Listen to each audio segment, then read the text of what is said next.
Thank you everyone for the warm welcome last week. I am deeply humbled by the messages and the comments from last week. I did not realize that Lex in Motion would have such a massive impact on the community. Maraming salamat din kapatid kung nag-PM ka na gusto mo ng lectures with illustrations. Salamat din sa mga nag-volunteer na tiyagain ang encoding ng classroom notes ko into PDFs. Sobrang salamat kapatid.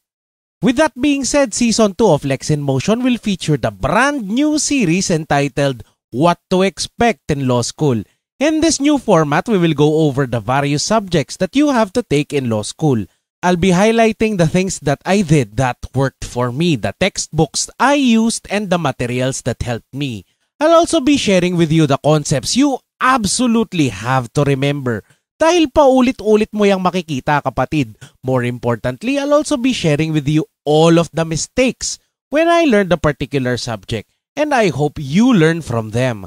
Let's start today with Criminal Law 1, coming right up.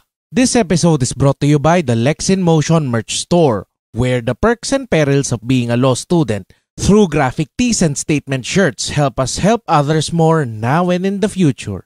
Even better, make a direct donation to the charities we support. Both links in the description below. Hi, my name is Lex and welcome to Lex in Motion. In this channel, I'll be helping you build your competence, confidence, and capability in law school. Start today by hitting the subscribe button below. New episodes are posted every Friday, kahit may sakit ako. Criminal law was probably the most interesting subject for me as a freshman in law school. Dito kasi kapatid, malinaw ang batas at malinaw din ang mga kaso. Lahat ng kaso may kwento, may mga characters, and if you read the full text of the cases, you'll probably get a good clue on their backstories. Criminal law is as easy as the law will get for most of us because you can break down each case into comic strips. Madali kasing maalala ang kaso lalo kung kaya mo siyang ma-imagine na kung sino ang sumaksak, sino ang nasaksak, at ano ang naging resulta. This is my framework for understanding Criminal Law 1. When you study Criminal Law 1, you will learn that a crime is not a crime unless it is punished as a crime by express provision of the law. Kahit na gaano kasagwa sa'yo kapatid ang kulay purple na polo shirt, hinding-hindi ka makukulong hanggang hindi ipinagbabawal ng batas. Maaring mula sa Kongreso o ng inyong munisipyo na bawal magsuot ng kulay purple na damit. The way to understand criminal law 1 is to try to understand it from the point of view of the layman. Yan ang laging bilin ni Judge Mario Campanilla. Use your common sense when you study the course. Always look at the actions of the accused. When added up, will they amount to a crime? If yes, what is the crime? Nasa revised penal code ba yan or nasa special law? If yes, what special law? If it is a crime, then you have to look at the individual elements of the crime. Elements kung tawagin kapatid ang building blocks ng isang crime. These are the individual facts that make up a crime.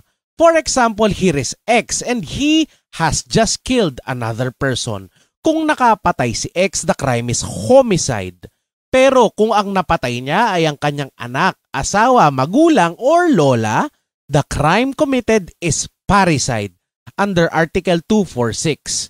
Kung pumatay siya dahil sa inutusan siya at kumita siya, then the crime is elevated into murder under Article 248. Assuming that all of the elements of a crime are present, it does not necessarily mean that the accused is liable.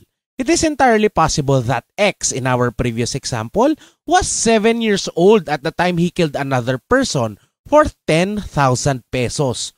Oo kapatid, sadyang karimari-marim ng aking halimbawa, but the law provides that if the accused is less than 15 years old at the time of the murder, then he is exempted from criminal liability.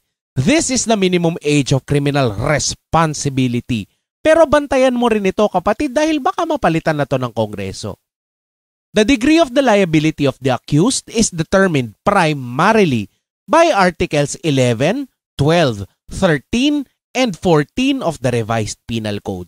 Sila ang madalas tawagin na GEMAA. They are the justifying, exempting, mitigating, aggravating, and alternative circumstances. Lilinawin ko lang kapatid, ay ngayon pa lang ay dapat sauluhin mo na to. Oo, mahaba at matrabaho pero kailangan na kailangan mo to. Dito lang din halos iikot ang midterms mo sa criminal law 1 at kalahati na rin ang finals mo. Kakailanganin mo to pagpasok ng criminal law review dahil eto at eto rin ang aaralin nyo sa midterms ng criminal law review pag-apak mo ng 4th year. Justifying circumstances are those where the acts of the accused amount to a crime, but the law does not pin liability upon the accused. Classic examples include self-defense, the defense of strangers, and the defense of property. Kung nilolooban na ang kondo nyo, kapatid, hindi ka pwedeng makulong kung nagulpi mo yung magnanakaw. Hindi ka niya pwedeng ireklamo ng physical injuries kung binanatan mo siya habang kinakalag niya ang TV na napanalunan mo sa raffle noong Pasko. Exempting circumstances work in the same way. The law provides that they are crimes, but there is no criminal liability primarily because of the circumstances of the accused. Classic na halimbawa dito ang una kong nabanggit, that the offender is below the minimum age of criminal responsibility. Maaari ring ang akusado ay sira ang ulo o wala sa tamang pag-iisip nung nakasaksak siya.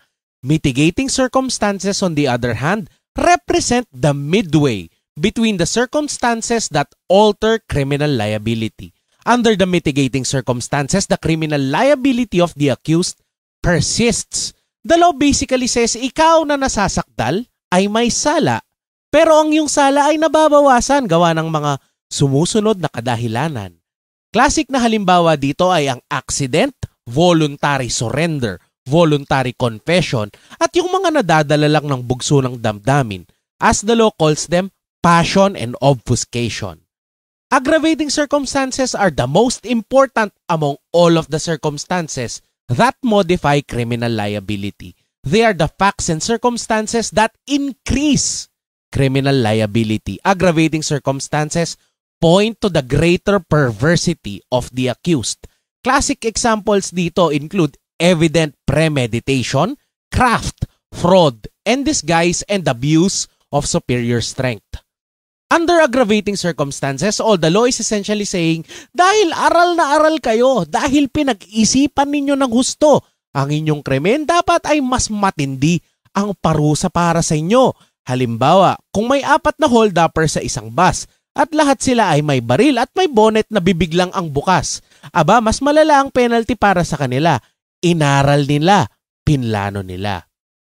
Finally, you have your alternative circumstances. Alternative circumstances can either increase the penalty of the accused or decrease the penalty. Halimbawa, dapat mas mataas ang penalty ng rapist kung ang ni-rape niya ay sarili niyang anak versus sa mga nakursunadahan lang niya sa kalsada. Mas mababa ang penalty ng nambugbog kung nakainom siya noong bagong taon.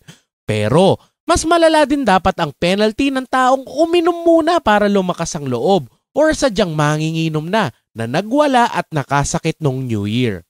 If not all of the elements of a crime are present, then we have to apply Article 6 of the Revised Penal Code. Article 6 teaches us that the crime is consummated when all of the acts necessary for the crime are performed. Meaning may baril si X, binaril niya si Y, at si Y ay namatay. A crime is frustrated when all of the acts of execution are performed by the accused, but for reasons beyond the control of the accused, the result is not produced. Frustrated homicide ang kaso kung binaril ni X si Y pero si Y pala ay si Luke Cage at hindi siya tinablan ng bala.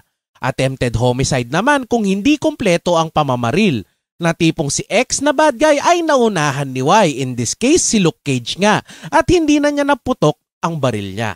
Criminal liability is also modified by the degree of the participation of the accused. This is found under Article 16 to 20 of the Revised Penal Code. Importante ito para sa finals mo, kapatid. It is also very important when it comes to criminal law 2 and finally your criminal law review. The degree of participation, kapatid, simply means ano ang naiambag mo sa tropa mo nung kayo ay nanloob ng bahay. Principals are those who directly participate in the commission of the crime. pag-apak mo ng law school, sila ang tinatawag na principal by direct participation, na kung wala sila, wala ring crime. Halimbawa, sa riding in tandem, principal by direct participation ang nakaangkas na bumabaril. The second principal is the principal by inducement. Sila kadalasan ang nagbabayad ng riding in tandem. Finally, you have the principal by indispensable cooperation. Sila madalas ang driver ng scooter or motor. Accomplices, on the other hand, are those that contribute to the crime before or after the commission of the crime. Sa riding in tandem, maaaring ang accomplice ay isang retiradong hold-upper na nagpahiram or nagpaarkila ng baril niya sa riding in tandem. Accessories naman ang tawag sa mga taong walang kinalaman sa original crime pero sadyang nakinabang na rin sa krimen or tumulong na mag-dispose ng bangkay. Under certain circumstances, accessory din maituturing ang mga tumutulong sa pagtakas at pagtatago ng riding in tandem. Other articles you have to learn well include Article 4 and the definition of impossible crimes. This is very important, kapatid, at paborito rin itong itanong ng mga professor natin. Article 25 gives us the penalties. Penalties are important to a certain extent. Depende sa professor, you may or may not be asked to compute for the penalties of crimes, applying the aggravating circumstances and the degrees of participation I've just discussed. You also have to learn Article 48 because it will give you the penalties for complex crimes. Hindi mo man siya ma-appreciate masyado ngayon, but you will need it later for Book 2 of the Revised Penal Code. Article 62 is all about the application of penalties. This is where it will become very, very difficult. Sometimes kasi mahirap sundan ng ibang textbooks or they give information that is no longer updated. My recommendation for penalties is the book of Judge Campanilla. For the rest of Criminal Law 1, I recommend Reyes. Kahit maraming typo, marami ng mali, it's still the gold standard for Criminal Law 1. Second place kay Amorao. If you can find it, pwede rin yung kay Buado. Finally, you will have to learn Articles 89 and 100 very, very well.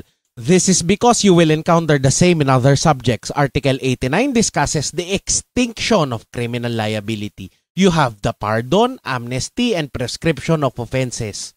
Prescription is just a fancy term for nagkakalimutan. It happens when the state loses its right to punish an individual dahil sa mahabang panahon.